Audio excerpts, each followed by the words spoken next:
চারটা জিনিস, ইলম, ঈমান, আমল, তাকওয়া। বলেন, আবার বলেন, কয়টা জিনিস আছে?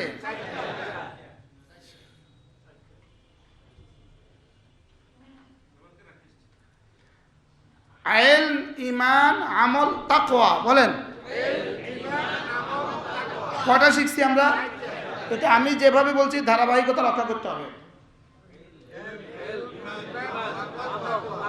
আবার বলেন, এই চারটা ধারাবাহিক, এই চারটা হলো ধারাবাহিক। 1 নাম্বার, 2 নাম্বার, 3 নাম্বার, 4 নাম্বার। এই জন্য আমরা আমাদের 6 বছরের বাচ্চাটাকে যখন আলিফ বা তা পড়াই, ও তখন ইমানের কি বুঝে? সুবহানাল্লাহ বলেন। ওরা যখন আমপারা পড়ায় তখন ও ইমানের কি বুঝে? ওরা যখন তালিমুল ইসলাম পড়ায় তখন ও ইমানের কি বুঝে? কিছুই তো বুঝে না সে। লেকিন তারা যখন কায়দা আমপারা পড়ায় দেই, এবার রাস্তায় যান, রাস্তায় যাওয়ার পরে কেউ যদি বলে এই মুআজ্জাল্লাহ মুআজ্জাল্লাহ, আল্লাহ কজন? সে বলবে একজন। দৃঢ়তার সাথে বলবে। কি সাথে বলবে বলেন? দৃঢ়তার সাথে বলবে। এবার আরেকটা দেখেন, এটা আমার যুক্তি, দলিল দেখেন, দলিল। আলিফ লাম মিম পড়েন, পরেরটা পড়েন, পরেরটা। যালিকাল কিতাবু লা রাইবা ফীহি হুদাল লিল মুত্তাকিন আল্লাযীনা ইউমিনুনা বিল গায়ব, আল্লাযীনা ইউমিনুনা বিল গায়ব। এটা হলো পরে, যালিকাল কিতাব হলো আগে। যালিকাল কিতাব আগে না, আল্লাযীনা ইউমিনুনা বিল গায়ব আগে। যালিকাল কিতাব আগে, আল্লাযীনা ইউমিনুনা বিল গায়ব সঙ্গে সঙ্গে পরে, পিছে পিছে হয়ে যাবে। সুবহানাল্লাহ বলেন। এটা ইলম আর ঈমানের মধ্যে ব্যবধান কতদূর? ইলম আর ঈমানের মধ্যে ব্যবধান হলো, আপনি লাকড়ির মধ্যে ম্যাচ মারলেন, ম্যাচটা মারার সঙ্গে সঙ্গে আগুন ধরলো, আগুন ধরার সঙ্গে সঙ্গে ধোঁয়া উঠলো।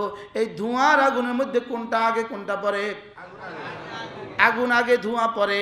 লেকিন ব্যবধান কতদূর? সুবহানাল্লাহ বলেন। আগুন আর ধোঁয়ার মধ্যে ব্যবধান কতদূর? কাছাকাছি। আগুন আর ধোঁয়ার মধ্যে ব্যবধান হলো কাছাকাছি। এই জন্য ইলম হয়ে গেলেই ঈমান হয়ে যাবে। আল্লাহ তাআলার জাত চিনবে ইলমের দ্বারা, আল্লাহ তাআলার সিফাত চিনবে ইলমের দ্বারা। এবার ইউমিনুনা বিল গায়ব হয়ে যাবে।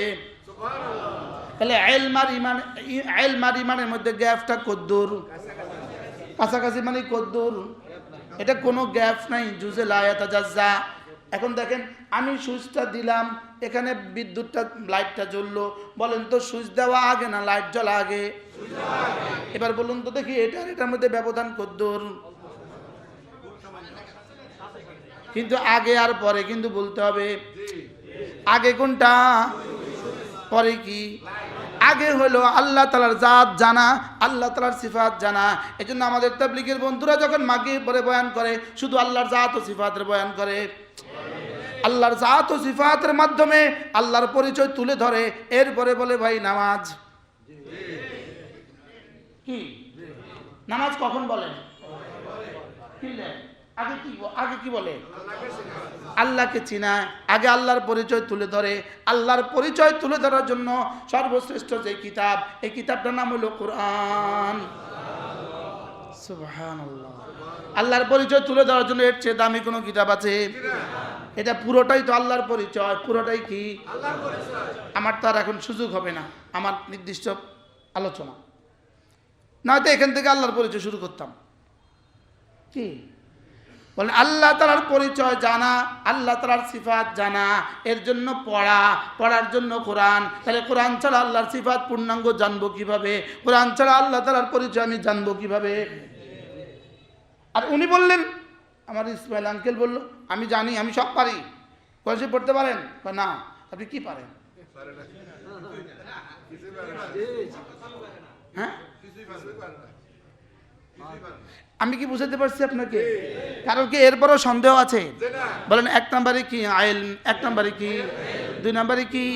এবার ইলম অনুযায়ী ইলমের আলোকে ঈমান যদি হয়ে যায়, এজন্য যিনি পুরো কোরআনে কারীম পারেন তার ঈমান, আর যিনি কোরআনে কারীম পারেন না তার ঈমান জীবনে কখনো এক নয়। তার ঈমান আর তার ঈমান জীবনে কখনো এক নয়। বলেন, তার ঈমান আর তার ঈমান জীবনে কখনো কি নয়? এক নয়। হইতে পারে তাহাজ্জুদ তিনি 40 রাকাত পড়েন, ওই ইলমওয়ালা হতে পারে তাহাজ্জুদ 2 রাকাত পড়ে, লেকিন এই দুজনের 40 রাকাত আর 2 রাকাত জীবনে কখনো এক নয়। জীবনে কখনো কি নয়? এই ডাক্তার যত ছোট হয় দেখবেন ট্যাবলেট তত বেশি লেখে। এত ধারণা একটা না একটা তো ভালো হইবই। হ্যাঁ, কিন্তু একটার লগে একটা মিশলে যে কোন বিষ লাগে এটা তো সে জানে না। বাস্তব না বাস্তব? এখন ইলম, ঈমান, আমল, তাকওয়া, এই বছর এই গত বছর আমার হাটহাজারী মাদ্রাসা সালানা জলসায় বয়ানের সৌভাগ্য হয়েছিল। হাটহাজারী মাদ্রাসার রসুল হলেও হাটহাজারী মাদ্রাসার যে পড়ে নাই তাকে হাটহাজারী মাদ্রাসার ওস্তাদ রাখে না, হাটহাজারী মাদ্রাসার মাহফিলে তাকে দাওয়াত দেয় না। এটা হাটহাজারীর রেজুলেশন। আমি ব্যতিক্রম যাকে হাটহাজারী দাওয়াত দেয়, আলহামদুলিল্লাহ। এবং বলছে যেটা আমরা আমাদের কানুনকে মুস্তাসনা করছি মুশতাক সাহেবের লেগে। তা আমি হাটহাজারীর মাঠে এই ওয়াজটা করছিলাম, যেহেতু এই ওয়াজটা আমার সনদের দরকার, বুঝেন না? এই ওয়াজটা আমার কি দরকার? আমার সার্টিফিকেটের দরকার। এটা আমি করছিলাম। আল্লামা জুনায়েদ বাবুনগরী আমার পাশে বসা, আল্লামা আহমদ শফি আমার পাশে বসা। এর আগে হুজুর দুজনের জীবদ্দশায় আলামিন সংস্থার সামনে, আমি দুজনের সামনে, ধরেন 5 লাখ মানুষ, আমি দুজনের সামনে এই ওয়াজটা করছিলাম। এই আশা যে কোনো খুঁত হইলে আমার ধরে দিবে। বুঝে আসছে কথা? এটা আমি সার্টিফিকেট লয়ে এলেছি। আমি কি লয়ে এলেছি? ইলম আসলেই ঈমান আসবে। যে এই কথা জানবে আল্লাহু লা ইলাহা ইল্লাহু, সে কেন ঈমান আনবে না? যে জানবে হাই, যে জানবে কাইয়ুম, সে কেন ঈমান আনবে না? যে জানবে আহাদ, যে জানবে আহাদ, যে জানবে লাম ইয়ালিদ, যে জানবে ওয়ালাম ইউলাদ, যে জানবে ওয়ালাম ইয়াকুল লাহু কুফুয়ান আহাদ, সে ঈমান কেন আনবে না? কি ভাই? তাইলে বোঝা গেছে আগে জানবে, আগে কি করবে? এই জন্যই ওই জানার জন্য আগে পড়বে। ওই পড়ার জন্যই আমরা আমাদের বাচ্চাদেরকে 6 বছরে আলিফ বাতা শিখাই। সুবহানাল্লাহ বলেন। বিষয়টা সহজ না কঠিন? একদম ইজি বিষয় না? এটা কি খুব বেশি গুরুত্বপূর্ণ বিষয়? একদম ইজি বিষয়, একদম সহজ, পানি ভাতের মতো সহজ। কি ভাই? আরে ওরা 1 2 দিয়ে শুরু করাচ্ছি, 1 2 এটা দিয়ে শুরু করছি, করতে করতে এখন সে ম্যাথমেটিক্সে মাস্টার্স করে। বুঝেন না? ম্যাথমেটিক্সে মাস্টার্স করার ফাইনাল পরীক্ষার দিন তার জীবনের প্রথম দিনে 1 শিখছিল, ওটা কাজে লাগছে না? লাগছে না? 2 3 4 লাগছে না? লাগছে না? আজীব বিষয়। এটা তো আরো সুন্দর বোঝা গেছে। তাইলে বোঝা গেছে সরো থেকে শুরু করে তার মাস্টার্সের ফাইনাল পরীক্ষার শেষ পেপার পর্যন্ত, হ্যাঁ, পুরোটা অঙ্গাঙ্গি জড়িত। তার এই মাস্টার্সের রেজাল্টের পিছনে তার ক্লাস 1-এর পড়াও আছে না নাই?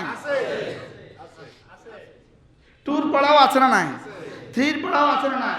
এবার আমার এই বয়ানের পেছনে আমার আলিফ থেকে শুরু করে আজ পর্যন্ত পড়া যা আছে সব একসাথে আছে। সব কি আছে? সব একসাথে আছে, সবটা একসাথে মিলছে। এর মধ্যে ভাষা আছে, এর মধ্যে সরফ আছে, এর মধ্যে নাহু আছে, এর মধ্যে তাজবিদও আছে, এর মধ্যে মানতিকও আছে, এর মধ্যে ফিকহও আছে, এর মধ্যে ফালসাফাও আছে, এর মধ্যে উসুল ফিকহও আছে, এর মধ্যে হাদিসও আছে, এর মধ্যে তাফসীরও আছে, এর মধ্যে কি আছে? সব আছে। এখন একজন রিকশাওয়ালা কিছুই সে পারে না, তাকে যদি আপনি একটা মেডিকেলের বই থেকে বলে দেন, শুনো প্যারাসিটামল খেলে জ্বর ভালো হয়, তো বলবে প্যারাসিটামল খেলে জ্বর ভালো হয়, প্যারাসিটামল খেলে জ্বর ভালো হয়। এটা জানছে সে। এমনি এবার বলুন তো দেখি, এমনি ডাক্তার কত নম্বরের ডাক্তার? আচ্ছা 10টা ট্যাবলেটের নাম জানে, এবার কত নম্বরের ডাক্তার?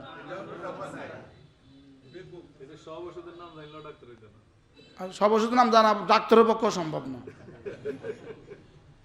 এত ওষুধ যে দুনিয়াতে আছে, এদের ডাক্তারের নাম সব ওষুধ ডাক্তার মেডিকেল কি বলে ওই, আরে মেডিকেল সায়েন্সে দূর রিপ্রেজেন্টেটিভ, মেডিকেল সায়েন্সে যদি PhD করে 10 বার তারপরও সম্ভব না।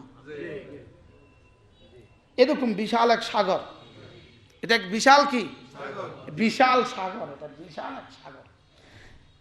এটা যদি এত বিশাল হয় তো কোরআন কত বিশাল। যেমন আমি মোশতাকুর নবী, আপনাদের ধারণা মনে হয় এই লোকটা আলহামদুলিল্লাহ কিছু কোরআন শরীফ পারে, মনে হয় আপনার ধারণা না? আপনাদের এই ধারণা হয় না? হয় না? কি ধারণা হয়? কিছু আমি আমার হুজুরের 100 ভাগের 1 ভাগও না, হিসাব সোজা। আমি যখন আমার হুজুর বলি তখন বুঝবেন হারুন সাহেব হুজুর। আর আমি প্রতিটা পৃষ্ঠার মধ্যে 2-4টা শব্দ আমি ঠেকে যাই, প্রতিদিন থেকে। তাফসীর রাখতে হয়, লুগাত রাখতে হয়, বুঝি না, আবার আবার এটা এই পরিমাণের জিনিস কিয়ামত পর্যন্ত যদি কেউ পড়তে থাকে আর পড়াতে থাকে, এরপর হক আদায় হয়েছে বলা যাবে না।